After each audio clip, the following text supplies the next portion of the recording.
Then heroine വീട്ടിലേക്ക് വന്നിട്ട് അയ്യോ എന്താടാ സ്കൂൾ ഫുൾ എന്നെ കുറിച്ച് ഇങ്ങനെ തെറ്റായി സംസാരിക്കുന്നത് എന്ന് പറഞ്ഞു. ഹീറോയിൻ്റെ അനിയൻ അടുത്ത് നിൽക്കുന്നുണ്ട്. ആ എനിക്കറിയാം, നിനക്കും യാഗനും ബ്രേക്കപ്പ് ആയല്ലേ എന്ന് ചോദിച്ചു.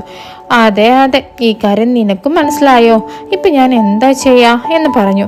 എന്തിനാ നീ പേടിക്കുന്നേ? എനിക്ക് ആ യാഗിനെ തീരെ ഇഷ്ടമല്ലായിരുന്നു. സോ നിങ്ങൾ ബ്രേക്കപ്പ് ആയതിൽ എനിക്കൊരു പ്രശ്നവും ഇല്ല. എന്നാ ഈ കാര്യം ഞാൻ അമ്മയോട് പറഞ്ഞിട്ടില്ല, ഞാൻ പറയട്ടെ എന്ന് ചോദിച്ചു. വേണ്ട വേണ്ട, അതൊന്നും പറയണ്ട. എന്നാ എന്താ പ്രോബ്ലം എന്നറിയോ? ഈ ബ്രേക്കപ്പ് കാരണം സ്കൂൾ ഫുൾ എന്നെ തെറ്റായാണ് കാണുന്നത്. ഇപ്പൊ ഞാൻ എന്താ ചെയ്യാന്ന് പോലും എനിക്കറിയില്ല എന്ന് പറഞ്ഞു. നിന്നെ കുറിച്ച് പറയുന്ന തെറ്റാണെന്ന് നിനക്കറിയില്ലേ? പിന്നെ എന്തിനാ നീ മിണ്ടാതിരിക്കുന്നേ? നീ ഇപ്പൊ 8 വയസ്സുള്ള കുഞ്ഞാണോ? നിനക്ക് 18 വയസ്സായില്ലേ എന്നവൻ ചോദിച്ചു. അയ്യോ, നിന്റെ സംസാരം കേട്ടാ നിനക്കാണ് 18 വയസ്സെന്ന് തോന്നുള്ളൂ. എനിക്ക് എന്താ ചെയ്യേണ്ടെന്ന് അറിയില്ല, നീ ഒരു ഐഡിയ പറഞ്ഞു താടാ എന്ന് പറഞ്ഞു.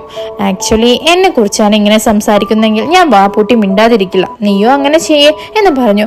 അപ്പൊ ഹീറോയിൻ ഞാനിപ്പോ എന്താ ചെയ്യാ? ഓയ് ഐഡിയ എന്ന് പറഞ്ഞ് വേഗം എന്തോ എഴുതാൻ തുടങ്ങുന്നു. അപ്പൊ ഈച്ചൻ റൂമിലേക്ക് വരുന്നു. നോക്ക്, നിനക്ക് വേണ്ടി ഞാൻ സ്നാക്സ് ഒക്കെ വാങ്ങിയിട്ടുണ്ട് എന്ന്